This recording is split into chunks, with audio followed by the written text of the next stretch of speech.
પાગરવરા તળાવ પાસે એસટી બસના ડ્રાઈવર પર પોલીસની દંડાવારી. ડ્રાઈવરને પગના ભાગે ફ્રેક્ચર થતાં ગોધરા સિવિલ હોસ્પિટલ ખાતે સારવાર અર્થે ખસેડવામાં આવ્યો.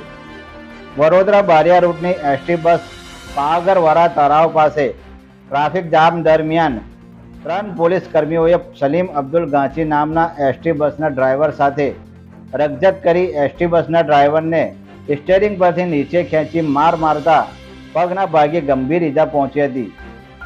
ઈજાગ્રસ્ત એસટી બસ ડ્રાઈવરને ગોધરા સિવિલ હોસ્પિટલ ખાતે ખસેડવામાં આવ્યા હતા. ફરજ પરના એસટી બસના ડ્રાઈવર દ્વારા પોલીસે ઢોર માર માર્યાનો આક્ષેપ કરવામાં આવ્યો છે. બનાવને પગલે એસટી વિભાગના ઉચ્ચ અધિકારીઓ બનાવ સ્થળે દોડી આવ્યા હતા અને જવાબદાર પોલીસ કર્મીઓ સામે પોલીસ ફરિયાદ નોંધવાની તજવીજ હાથ ધરવામાં આવી હતી. ડેપોની બસ વડોદરાથી બારિયા જઈ રહી હતી અને વડા તળાવ પાસે ટ્રાફિક ખૂબ જામ હોવાથી બસ ત્યાં ઊભી રાખેલી ડ્રાઈવરે.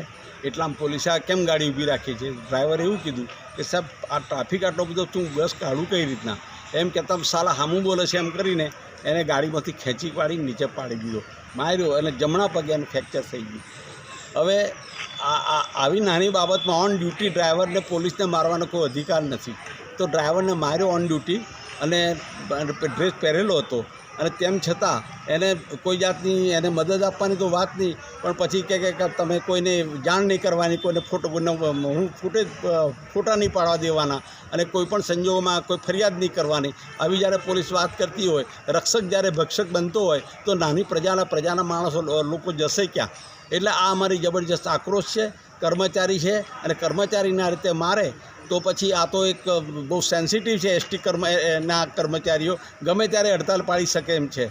તો એ પરિસ્થિતિમાં જ્યારે શું કહેવાય લેબર સિચ્યુએશન બગડે ના અને ઓપરેશન ડિસ્ટર્બ ના થાય એ આશયથી અમારો એ છે કે આના ડ્રાઈવરને આ રીતે એફઆઈઆર ફાળવી જોઈએ અને જે કંઈ પોલીસ કર્મચારી કે મોટો ઓફિસર હોય એની સામે એક્શન લેવાવા જોઈએ.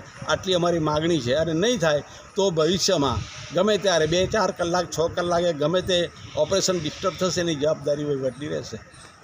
આપણું નામ અને મહેશ પુવાર, ઉપપ્રમુખ એસટી કર્મચારી મહામંડળ અમદાવાદ, ગુજરાત રાજ્ય.